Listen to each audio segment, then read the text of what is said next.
வணக்க மக்களே, welcome to the adventure show. இன்னைக்கு ஷோவில் நம்ம பார்க்க போகிறது விசாகப்பட்டினம் அப்படின்ற ஒரு தெலுங்கு வெப் சீரிஸோட ரிவ்யூ. தமிழ் டப்பிங்கோட ப்ரைமில் அவைலபிளாக இருக்குது.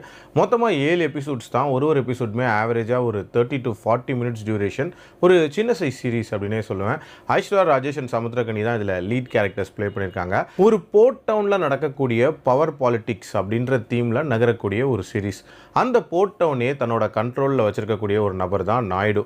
இவர் ஒரு சாதாரண லேபரராக தன்னோட வேலையை தொடங்கி இப்போ வந்து ஒரு மிகப்பெரிய பவர்ஃபுல் மேனாக அந்த ஏரியாவில் இருக்கார் அப்படின்னே சொல்லலாம்.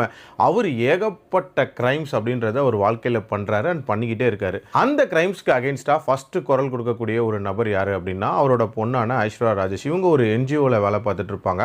ஸோ இந்த அப்பா பொண்ணு ரைவல்ரி அப்படின்றது ரொம்ப இன்டென்ஸாக இந்த கதையில் போயிட்டுருக்கும்.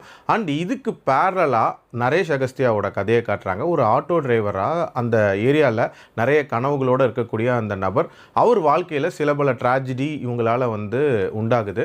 ஸோ இதுக்கப்புறம் என்ன மாதிரியான சம்பவங்கள் நடக்குது அண்ட் டுவர்ட்ஸ் தென் சமுத்திரகனி வீழ்த்தப்பட்டாரா அண்ட் என்ன ஆகுதுன்ற மாதிரி நிறைய விஷயங்களை சொல்லக்கூடிய ஒரு சீரிஸ் தான் இந்த சீரிஸ். அப்பா பொண்ணு ரைவல்ரியை மையமாக வச்சு ஒரு பொலிட்டிக்கல் ட்ராமா அப்படின்றது ஒரு இன்ட்ரெஸ்டிங்கான ஆங்கிளாக தான் இருந்துச்சு.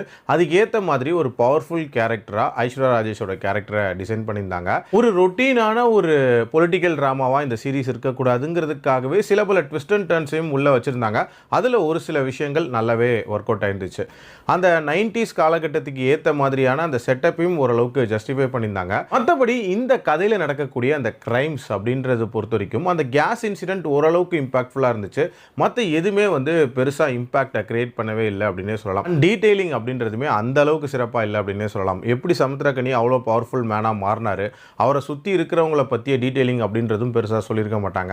அதனாலேயே அந்த கேரக்டர்ஸ் பண்ணக்கூடிய விஷயங்களில் பெரிய லெவலில் ஒரு ஈர்ப்பு அப்படின்றது ஏற்படவே இல்லை.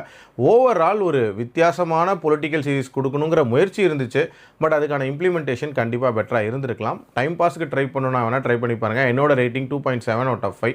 அடல்ட் கண்டென்ட்டை பொறுத்த வரைக்கும் மைல்டான சில அடல்ட் சீன்ஸும் அண்டு கொஞ்சம் கோரினஸும் இருக்கும். அதுக்கேற்ற மாதிரி பிளான் பண்ணிக்கோங்க. மீண்டும் அடுத்த விமர்சனத்தில் சந்திக்கிறேன். நன்றி, வணக்கம்.